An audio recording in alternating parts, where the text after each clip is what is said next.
Σκοπός αυτής της δραστηριότητας είναι να δούμε πώς μπορεί κάποιος χρήστης του OpenWebQuest να χρησιμοποιήσει τα διαθέσιμα επίπεδα και θέματα όπου μπορεί να κατηγοριοποιήσει την ιστοεξερεύνηση που δημιουργεί ή σε διαφορετική περίπτωση να ζητήσει τη δημιουργία κάποιου νέου επίπεδου ή θέματος.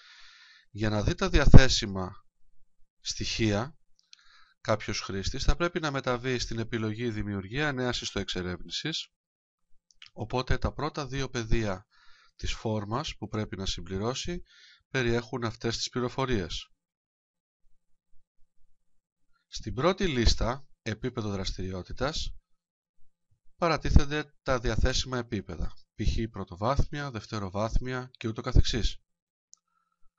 Στη δεύτερη λίστα παρατίθενται τα θέματα, τα μαθήματα θα λέγαμε στα οποία εντάσσεται η δραστηριότητα. Αν ο χρήστης, δημιουργός της ιστοεξερεύνησης, δεν είναι ευχαριστημένος από αυτά τα θέματα, διότι δεν έχει καταγραφεί το δικό του μάθημα, μπορεί να ζητήσει τη δημιουργία νέου θέματος ή και επίπεδου από το διαχειριστή της πλατφόρμας. Για το σκοπό αυτό θα πρέπει να μεταβεί στην επιλογή «Ζητήστε τη δημιουργία νέου θέματος ή επίπεδου»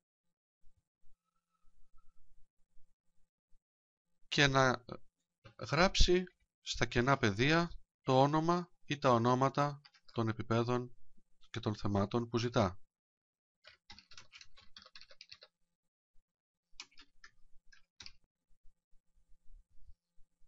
Κάθε φορά μπορεί να ζητάει, να αιτείται μέχρι 4 επίπεδα και μέχρι 4 θέματα.